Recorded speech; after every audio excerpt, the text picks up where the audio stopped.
Sustainable Saartje. Hello, lovely human beings. Remember my patio garden from last summer? How I long to recreate all of this as soon as possible. Spring can never start too early for me. I started to create these name tags for the plants last year. I already made them in English, Spanish, Catalan, and today I'm going to make them in Dutch. My dad asked me to make a bunch of them, so that's what we will do today. You can see how I made this apron in the video I link here.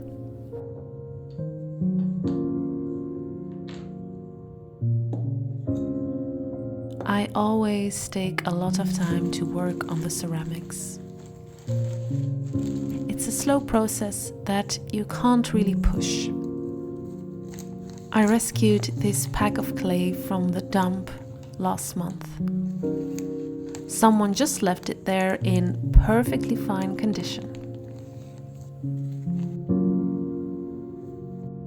Make the clay very compact to get all of the air out.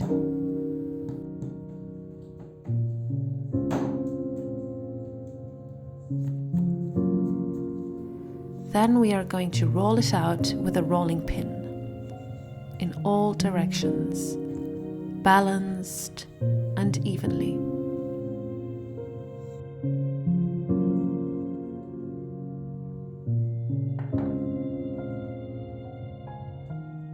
In the end, to get the right thickness, I take 2 chopsticks, for lack of better material here in the house. If you have 2 equal wooden slats, that would be great. About 5mm thickness is good.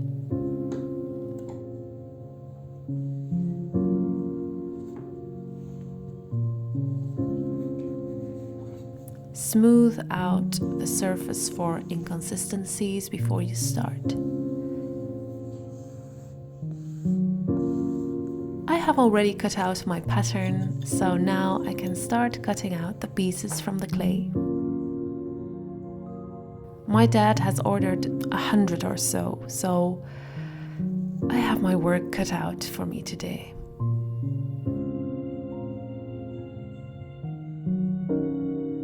I often do everything very quickly in my life, but with ceramics, that is not possible.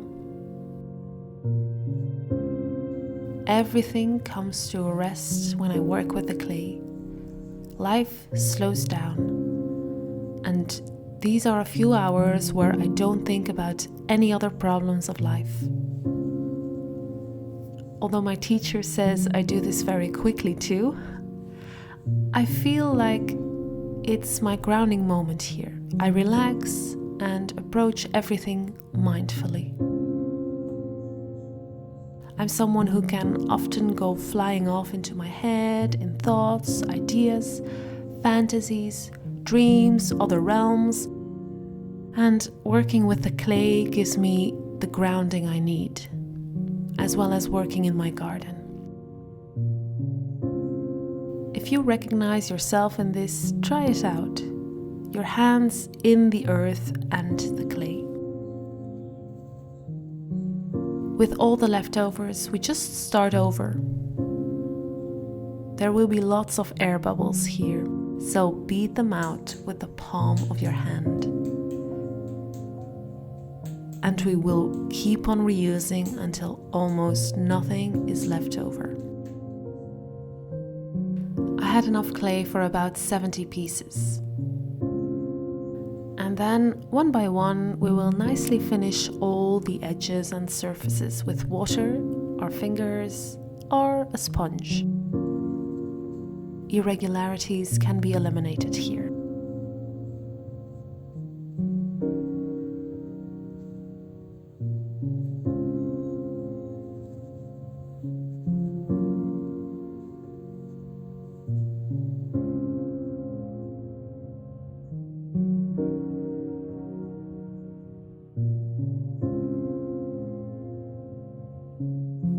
ready for the last round.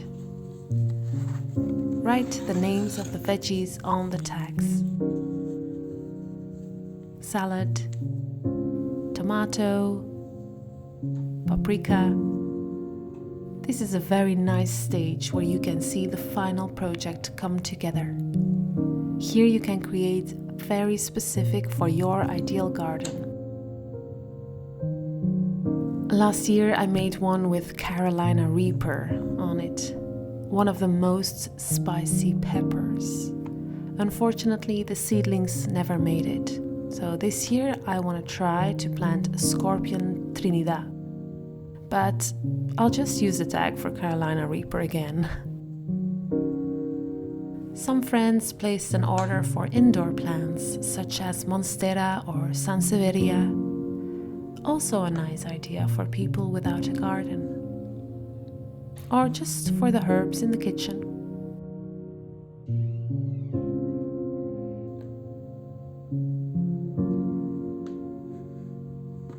After all those hours of work, my partner was hungry and ready for dinner. He just made a homemade soup and croutons for 2 hours and was waiting for me to clear the space to make room for dinner. Well, it's safe to say that that didn't happen. I take up quite a lot of space in our house, especially when I'm creating, and this time the dining table disappeared and we ate in an art studio instead. And then everything can be cleaned up and disappear from the dining table. This will now air dry until it can be baked in the oven. And I can continue the process in the ceramic workshop. Thank you so much for watching. Like and subscribe, and I will see you next time. Take care.